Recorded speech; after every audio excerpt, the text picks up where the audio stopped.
La tragedia de la crucifixión de Jesús fue muy grande para la historia humana y para el corazón de Dios. Pero, ¿qué hizo Dios entonces? ¿Cuál es la salvación? ¿Qué va a hacer la humanidad entonces después de semejante tragedia? Si nosotros observamos y estudiamos la historia desde el punto de vista providencial, nos vamos a dar cuenta que hay un fenómeno muy interesante, y es que la historia se repite. Varios historiadores descubrieron que la historia se repetía muchas veces, acontecimientos semejantes, periodos de tiempo semejantes, personajes semejantes, pero nunca han entendido por qué.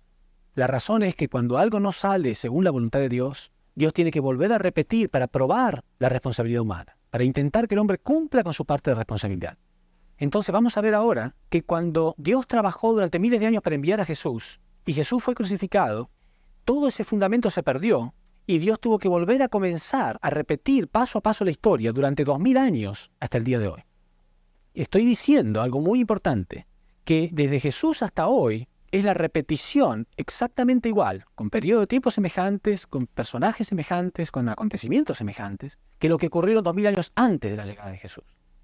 Si observamos en el diagrama, vemos que el pueblo elegido de Dios pasó 400 años de esclavitud en Egipto. Durante estos 400 años ellos fueron esclavizados, pero se prepararon para ser una nación verdadera. Cuando Moisés llegó, los sacó de Egipto y los llevó a la tierra prometida de Canaán, donde ellos pasaron 400 años más, que fue el periodo de los jueces. Ahí ellos se organizaron y eran dirigidos por los jueces, hasta que al final de estos 400 años, por orden de Dios, se coronó al primer rey de Israel, que fue Saúl. Y este periodo del Reino Unido duró 120 años. Después de Saúl estuvo David y después Salomón. 120 años de periodo del Reino Unido. Cuando terminó este periodo, hubo un periodo de 400 años, que es el periodo del reino dividido. El reino se dividió en el norte y en el sur.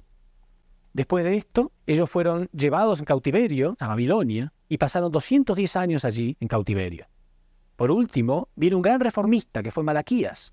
Malaquías produjo una gran reforma y convenció al pueblo de Israel de volver a sus tierras, de volver a Canaán, de reconstituirse como una nación, porque ellos eran los elegidos para recibir al Mesías. Fue Malaquías el que le devolvió la conciencia, la identidad de ser los elegidos de Dios. Y 400 años después de Malaquías, llega este hombre, Jesús, el Salvador de la humanidad, que lamentablemente, como dijimos antes, los israelitas, el pueblo elegido, no lo entendieron, lo crucificaron, y todo eso que acabo de mencionar, todo ese periodo histórico de 2000 años se perdió. ¿Qué pasó entonces? Bueno, centralizados en Jesús, sus 12 apóstoles y 70 discípulos, comenzó un periodo para restaurar ese periodo perdido que fue la esclavitud en Egipto. Y fue un periodo de 400 años del periodo de persecución en Roma. O sea, los primeros cristianos sufrieron 400 años de esclavitud en Roma, que fue semejante, o persecución en Roma, que fue semejante al periodo de 400 años de esclavitud en Egipto. Después de estos 400 años, hubo 400 años de periodo de los patriarcas, que era semejante al periodo de los jueces. Cuando terminó el periodo de los patriarcas, se nombró el primer rey cristiano, que fue Carlomagno. Fíjense ustedes el paralelismo.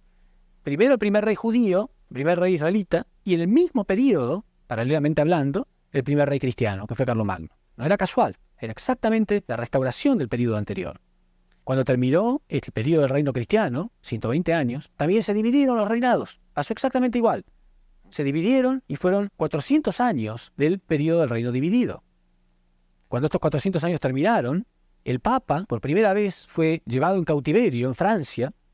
Los reyes franceses impidieron que el Papa pudiera tomar dominio social, político, económico, etc. Solamente poder sobre la Iglesia y nada más. Por eso se lo llamó periodo de cautiverio papal, que fue semejante al periodo de cautiverio que tuvieron los judíos. Y cuando terminó esto, fueron los 400 años de preparación para la llegada del Mesías. Cuando comienzan esos 400 años, también hubo un gran reformista, que fue Lutero. Recuerden ustedes el paralelismo con Malaquías. Malaquías comenzó el último periodo de 400 años para la preparación de la llegada del Mesías. Un periodo de 400 años donde él le devolvió al pueblo la identidad de que ellos eran los elegidos de Dios, de que no tenían que estar en cautiverio, que no tenían que estar haciendo otras cosas, solamente debían prepararse para la llegada del Mesías. Bueno, en este mismo tiempo, paralelamente hablando, en lugar de Malaquías está Lutero.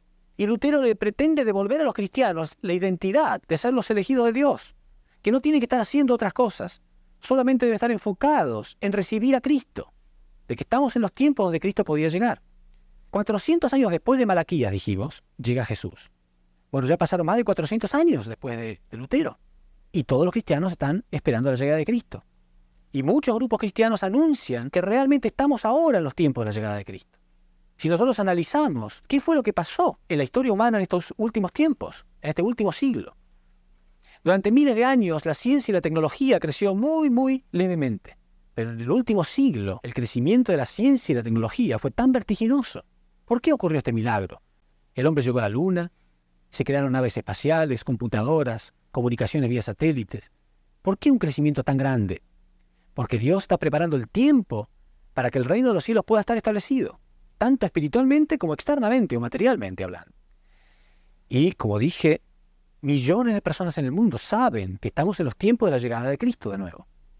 Entonces, esta repetición de la historia, como ustedes la acaban de ver, no es casual. Que cada período se repitió exactamente igual, con personajes semejantes, con situaciones semejantes, no es casual.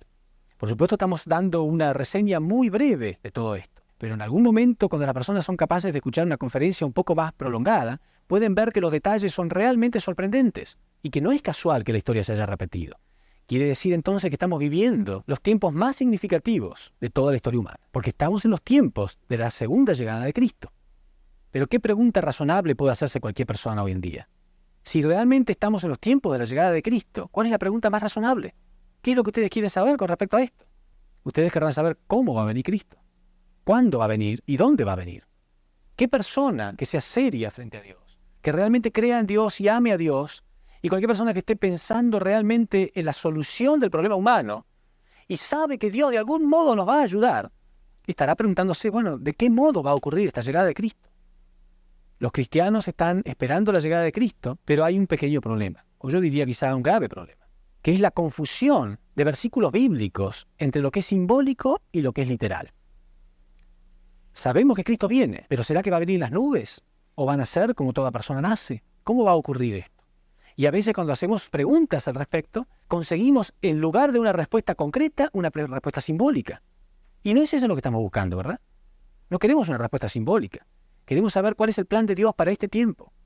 Entonces ahora vamos a ver cómo, cuándo y dónde se producirá la llegada de Cristo.